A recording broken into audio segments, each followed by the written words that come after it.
Bismillahirrahmanirrahim. Assalamualaikum warahmatullahi wabarakatuh.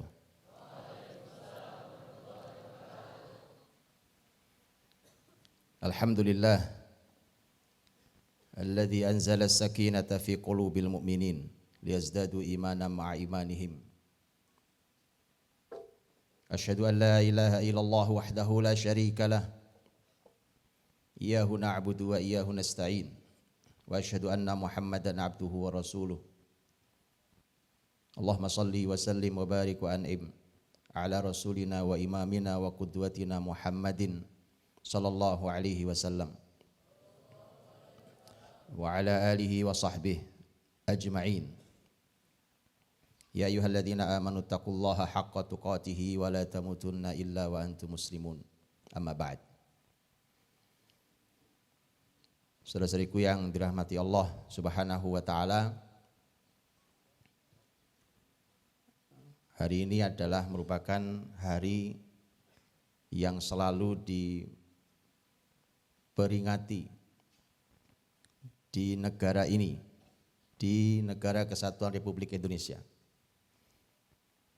Hari tanggal 17 Agustus yang menjadi hari sakral bagi bangsa besar ini, yaitu peringatan kemerdekaan Negara Kesatuan Republik Indonesia. Di semua tempat yang ada di negeri ini, semuanya memperingati itu. Siapapun mereka, anak bangsa ini, bahkan di negeri manapun yang mereka pijak, mereka yang menjadi bagian tak terpisahkan dari bangsa ini, memperingati dengan sukacita dan khidmat tentang peringatan kemerdekaan Republik Indonesia pada tanggal 17 Agustus. Hari ini adalah hari yang ke-78. Ini adalah merupakan 78 tahun Republik Indonesia memperingati hari kelahirannya. Itu artinya negeri ini sudah tidak bisa dibilang lagi baru tumbuh. Semestinya negeri ini sudah ada di level yang tinggi karena sudah 78 tahun. Peringatan disampaikan, peringatan diadakan, bahkan sukacita rakyat juga dilakukan di berbagai penjuru negeri. Dalam upacara-upacara bendera di semua tempat juga dilaksanakan. Bendera merah putih dikibarkan, Pancasila dibacakan, Undang-Undang Dasar 1945 pembukaannya dibacakan, proklamasi dibacakan kembali untuk mengingatkan tentang simbol perjuangan, akhir dari perjuangan ketika seluruh elemen di bangsa ini berjuang memerdekakan diri dari para penjajah. Kita sebagai muslim, khususnya sebagai para santri, telah menorehkan sejarah yang sangat amat besar di negeri ini. Bacalah dalam sejarah Indonesia dan tidak ada yang bisa memungkirinya, bahwa santri memiliki karya-karya yang besar. Santri yang dipimpin oleh para ulama, para kiai, para masyayikh di negeri ini, mereka saling membantu bekerjasama, bahu-membahu untuk merebut kembali kedaulatan negeri ini. Dan kemudian kita semua harus kembali diingatkan hari ini. Karena setelah para santri yang memiliki karya terbesar dalam memerdekakan negeri ini, yang bekerja sama dengan berbagai elemen bangsa, setelah merdeka, kemudian para ulama dan santri banyak yang memutuskan untuk kembali ke pesantrennya masing-masing. Untuk kembali membuka kitab-kitab mereka. Untuk kembali mengkaji ilmu-ilmu Islam. Dan itu adalah hal yang mulia. Karena siapa lagi yang akan menjaga dengan ilmu wahyu di bumi pertiwi ini kalau bukan mereka yang memahami ilmu syariat ini. Maka kemudian para ulama menggiring santrinya untuk kembali duduk mengkaji kitabullah, mengkaji hadis-hadis Rasulullah sallallahu alaihi wasallam, untuk mengkaji kembali karya-karya ulama yang ditorehkan dalam kitab-kitab yang mulia yang mereka tinggalkan. Satu hal yang sangat amat mulia. Bukti bahwa para ulama dalam Islam dan para santri tidak pernah ambisi dengan jabatan saat mereka berjuang. Mereka tidak pernah menyembunyikan niat-niat kepentingan pribadi saat meneriakkan tentang kebangsaan. Tapi kemudian hari ini 78 tahun berjalan. Dan saat kita masih bisa memperingati 17 Agustus. Tapi kemudian kita saksikan seperti yang dinyatakan dalam salah satu lagu yang sering dinyanyikan dalam lagu kebangsaan tentang Ibu Pertiwi yang sedang lara. Kepalsuan, kebohongan, kejahatan, para pemimpin yang tidak bertanggung jawab, korupsi yang dianggap biasa, kehancuran hubungan sosial, rumah tangga yang hancur dengan sangat mudah, pertikaian yang dipelihara, perpecahan yang diciptakan, agar mereka yang puas dengan jabatan dan harta haram itu tetap bercokol dan bisa menikmatinya. Itu bukan fitnah, tapi itu adalah data yang telanjang dan bisa dilihat oleh siapa saja di negeri ini. Dan sangat disayangkan. Hari ini, peringatan ke-78 tahun ini adalah merupakan momentum yang sangat mahal. Saatnya generasi muda Indonesia kembali. Terutama para santri saatnya kembali untuk memimpin negeri ini. Pembahasan di luar sana, bahkan di luar negeri ini, apalagi pembahasan di dalam negeri oleh para pemimpin dan para ahli, membahas satu tema besar yang sudah digaungkan sejak beberapa tahun yang lalu. Dan itu menjadi pembahasan sentral di tahun ini dan tahun-tahun ke depan, yaitu yang disebut dengan bonus demografi. Bonus demografi adalah merupakan bonus bagi sebuah bangsa dengan harapan ekonomi yang lebih tinggi, lebih baik, dikarenakan memiliki jumlah masyarakat dengan jumlah yang tinggi di usia produktif di sebuah masyarakat. Tahun lalu, tahun 2022, dinyatakan bahwa jumlah usia produktif bangsa Indonesia sudah mencapai lebih dari 69% dari jumlah keseluruhan penduduk Indonesia. Bayangkan itu adalah usia produktif. Artinya 69% mereka berkarya, mereka menghasilkan, mereka memiliki karya-karya yang luar biasa. Dan mestinya negeri ini penuh dengan keadilan, penuh dengan kesejahteraan. Mestinya negeri ini memimpin bangsa, memimpin dunia bahkan, dikarenakan mereka memiliki bonus demografi.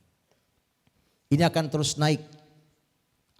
naik sampai puncaknya sekitar tahun 2030. Dan semua pembicaraan pasti tentang pemuda. Karena itu maka saatnya anak muda kembali. Saatnya para santri punya kepedulian kembali tentang negeri. Kitab-kitab yang mereka kaji tidak boleh terpisahkan dari kepedulian terhadap negeri. Karena itulah maka saatnya kita menyongsong itu. Saatnya kita menyambut tentang lahirnya kembali generasi santri. Generasi muda Muslim Indonesia yang dulu pernah berkarya untuk mengusir penjajahan dan kejahatan terhadap kemanusiaan, hari ini mereka tampil membangun. Tapi sayangnya mereka yang hari ini membahasnya dan mengagungkannya sesungguhnya adalah mereka yang telah membuat kebijakan atau menyetujui tentang pembatasan kelahiran. Padahal kalau saja pembatasan kelahiran itu berhasil, Indonesia tidak punya bonus demografi. Lihatlah negara-negara yang membatasi kelahiran anak bangsanya. Cina sebagai negara dengan penduduk terbesar di dunia hari ini sudah mulai khawatir tentang masyarakat Cina yang sudah mulai banyak orang-orang tua dan tidak kunjung lahir anak-anak muda. Faktornya adalah karena mereka membatasi satu keluarga maksimal hanya satu anak. Begitulah yang terjadi di banyak negara yang lain.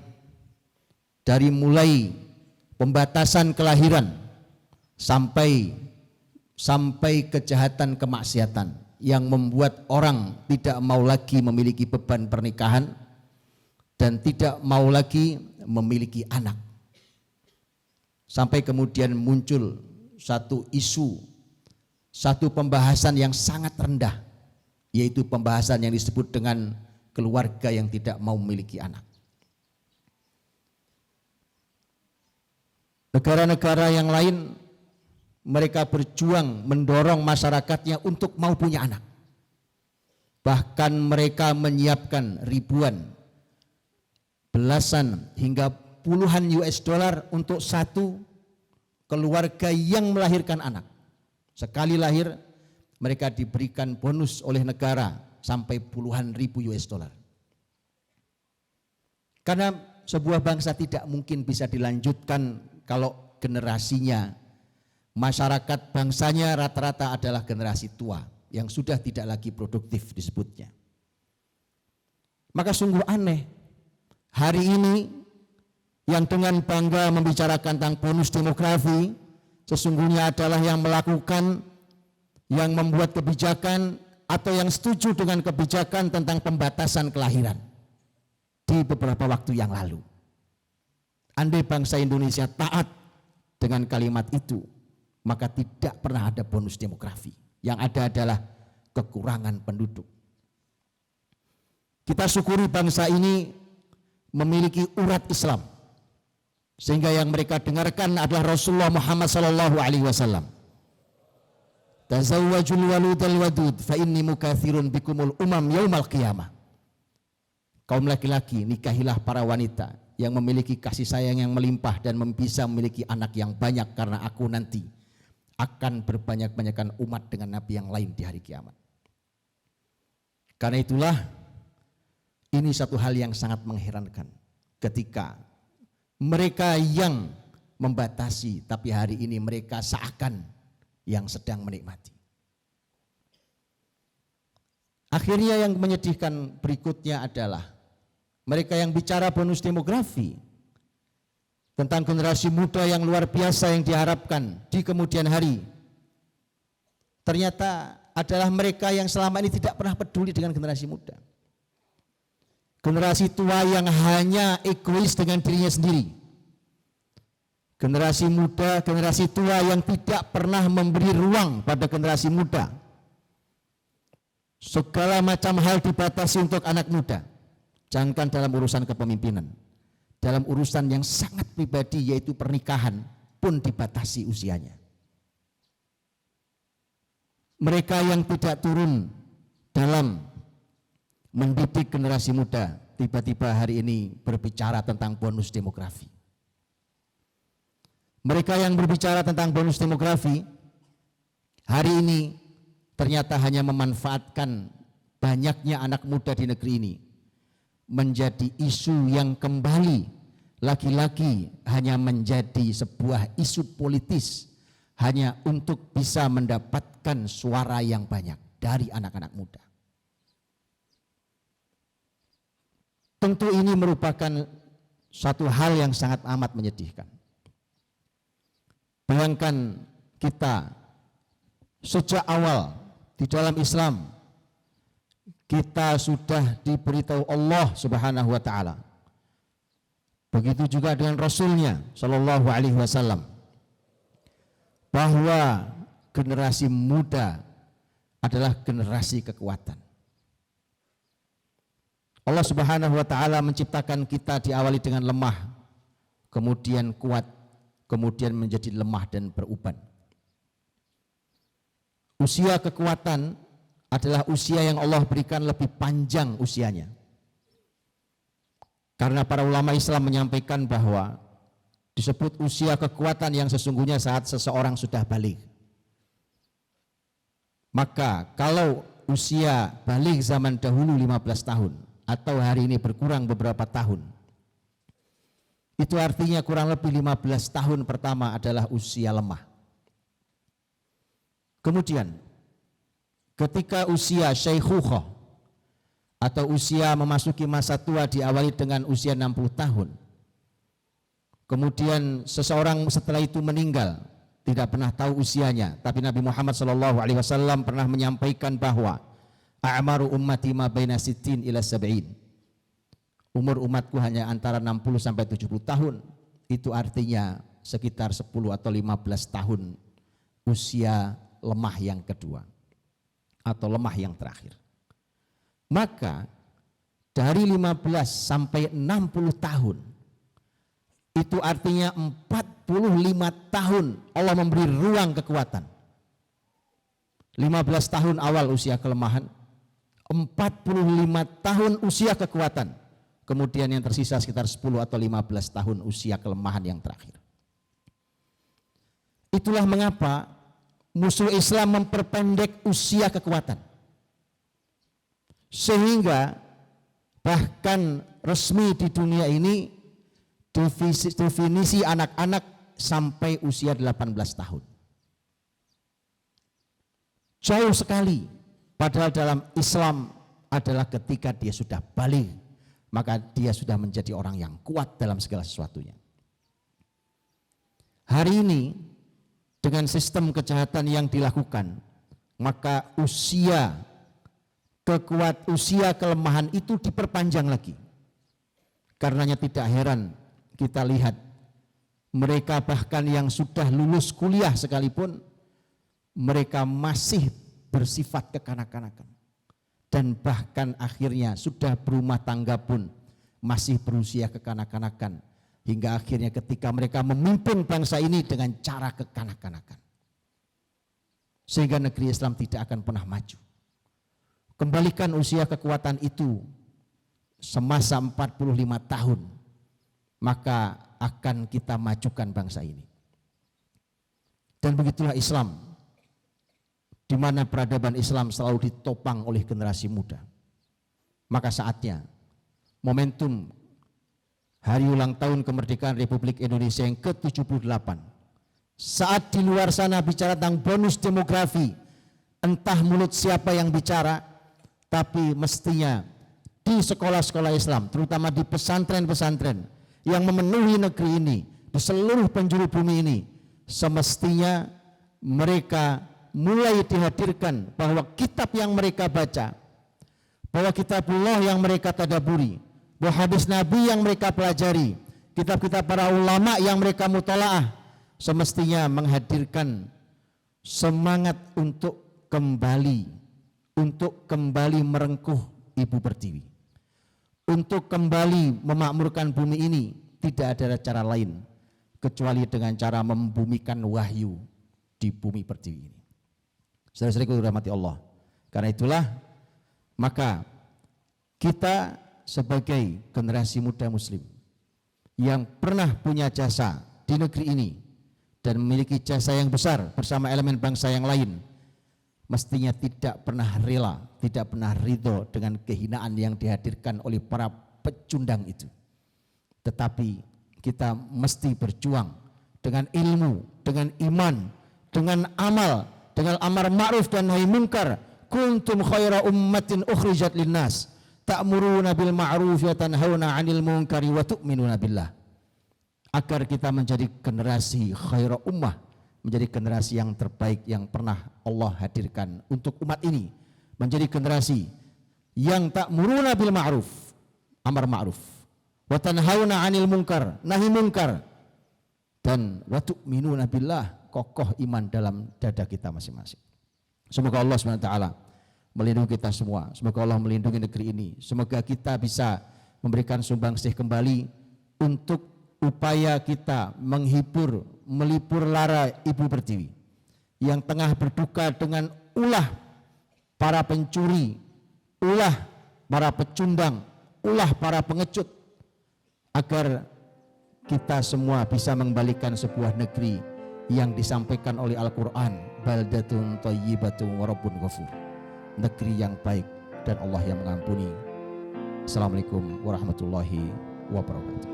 Ku lihat Ibu Pertiwi sedang bersusah hati,